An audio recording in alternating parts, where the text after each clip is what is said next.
Hi guys, it's Jeff, independent business owner with Common Sense Worldwide, or an IBO, we're commonly called. And I wanted to do a video today that just talked a little bit about one of the advantages of being an independent business owner with Common Sense, and that is the tax advantages that come along with being an independent business owner. Let me start off by saying I'm not an accountant. I don't do taxes. I'm not a CPA.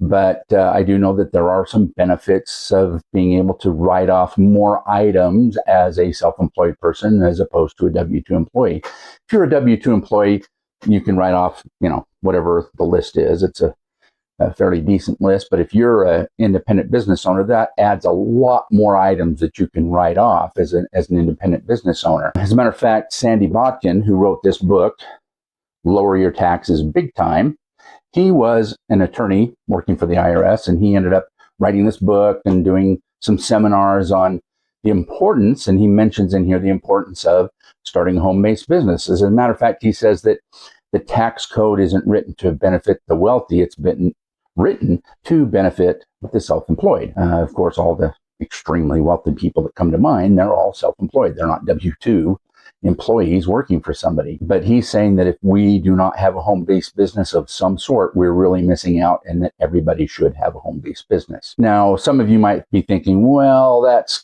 too much in the gray for me. I don't dare do that sort of a thing. I just want to be a W-2 employee. I don't want to have the 1099 and, do these write-offs because it just seems a little risky to me. There's a difference between tax evasion and tax avoidance. So let's say, for example, you're driving down the road and you come up to a bridge to cross a river, and there's a toll booth there, and you pull up and you say, well, what does it cost to cross the bridge here? And they say, well, it's this much and it's pretty expensive.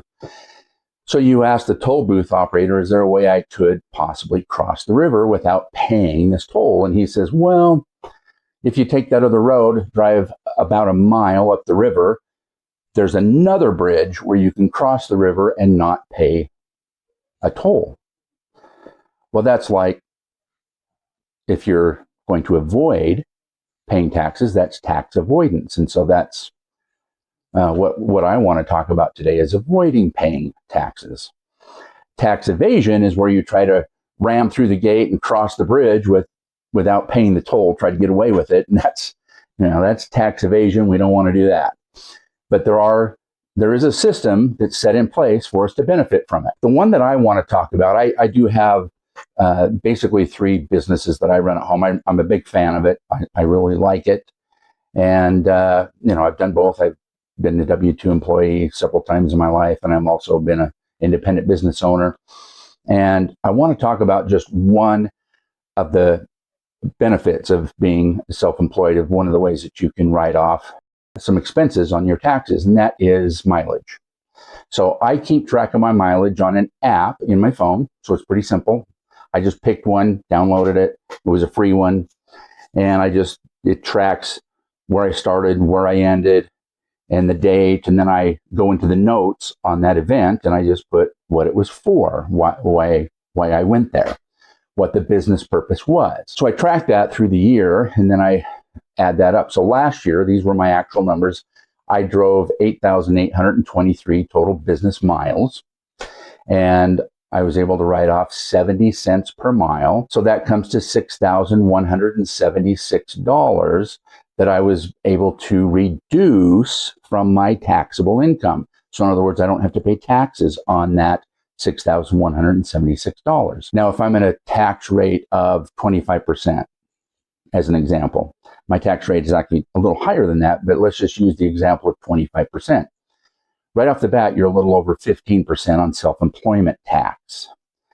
So if you have state and federal of an additional almost 10, then you're at 25%. So if you take the $6,176 that I was able to reduce from my taxable income, that comes out to $1,544 that I was able to not send the government, which is this right here.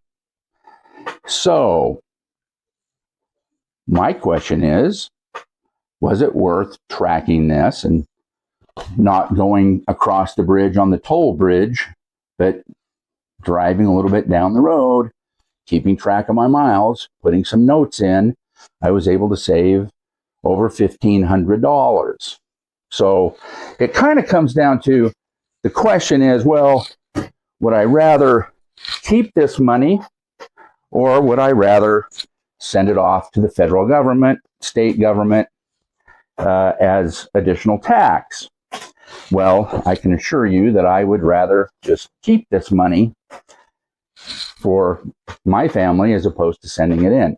And this is just one of them, one of the tax deductions that you can take advantage of as an independent business owner. So if you were to ask my wife, hey, would you rather you and Jeff keep this or send it into the feds? I'm sure she would rather we keep this and go to the jewelry store. So anyway, that's basically what I wanted to emphasize, is the importance of being able to take advantage of the tax code. And like I say, this is just one of many other items. Discuss it with your accountant, talk to your CPA, whoever does your taxes, and decide, what's the best way for you to be able to save cash, man. It's a great benefit. Anyway, thanks for listening and have a great day.